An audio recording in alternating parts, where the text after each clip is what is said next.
একটা মেয়ে চাইলে একটা সংসার সুন্দর করে সাজিয়ে গুছিয়ে দিতে পারবে, আবার একটা মেয়ে চাইলে একটা সাজানো গোছানো সংসার ধ্বংস করে দিতে পারবে। কেন এই কথা বলছি ভিডিও শেষে আপনাদের সাথে শেয়ার করব। হ্যালো এভরিওয়ান, আসসালামু আলাইকুম, কেমন আছেন সবাই? তাহলে ঘুম থেকে উঠেই আমি আমার বিছানাটা সুন্দর করে গুছিয়ে নিচ্ছি। আজকে আমি বিছানার চাদরটা চেঞ্জ করেছিলাম। অনেকদিন ধরেই বিছানার চাদরটা চেঞ্জ করতে চেয়েছিলাম, কিন্তু হচ্ছেই না, কারণ যে পরিমাণে বৃষ্টি হচ্ছে ধুইলে তো আর শুকাবে না, তার জন্য তো আজকে ফাইনালি চেঞ্জ করেই ফেললাম। আর এই তো বালিশের কভারটা লাগিয়ে ফেললাম। এদিকে একটু দুপুরে শাড়ি পরেছিলাম, শাড়িটা অগোছালাই ছিল, তার জন্য ভাঁজ করে নিচ্ছি, কারণ এই কয়েকদিন এত বেশি বৃষ্টি হচ্ছে কাপড় একদমই শুকাচ্ছে না। একদিনের কাপড় 3-4 দিন ধরে শুকাচ্ছি।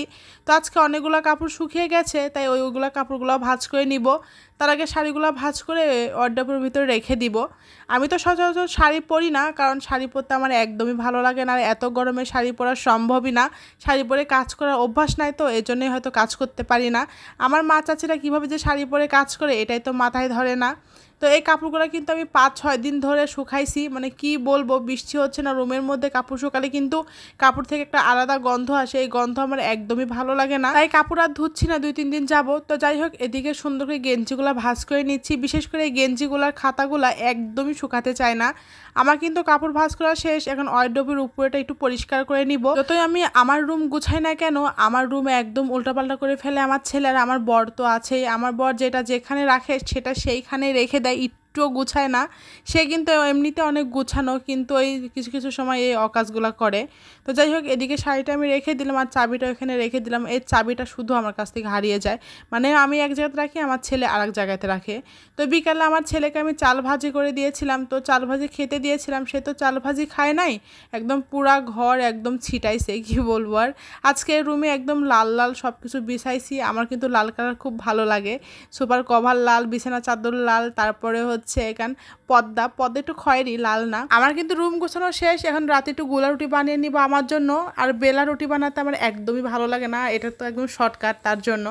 তো যাই হোক, এদিকে রুটি বানাতে গিয়ে কি অবস্থা হয়ে গেল দেখতেই পাচ্ছি। আমি রাত্রে বেশিরভাগ দিনই রুটি খাওয়ার চেষ্টা করি, কারণ যে পরিমাণে মোটা হয়ে যাচ্ছে রুটি না খেলে কোনো উপায় নাই, তার জন্য প্রতিদিন রুটি বানিয়ে নিই। আর এই রুটি শুধু একটাই বানাবো আমার জন্য, কারণ আমার বর তো ভাত খাবে, ছেলেও ভাত খাবে, আমি শুধু রুটি খাই। খুবই কম আটা দিয়ে রুটি বানিয়েছি, দেখতেই পাচ্ছেন রুটিটা একদম পুড়ে গিয়েছে।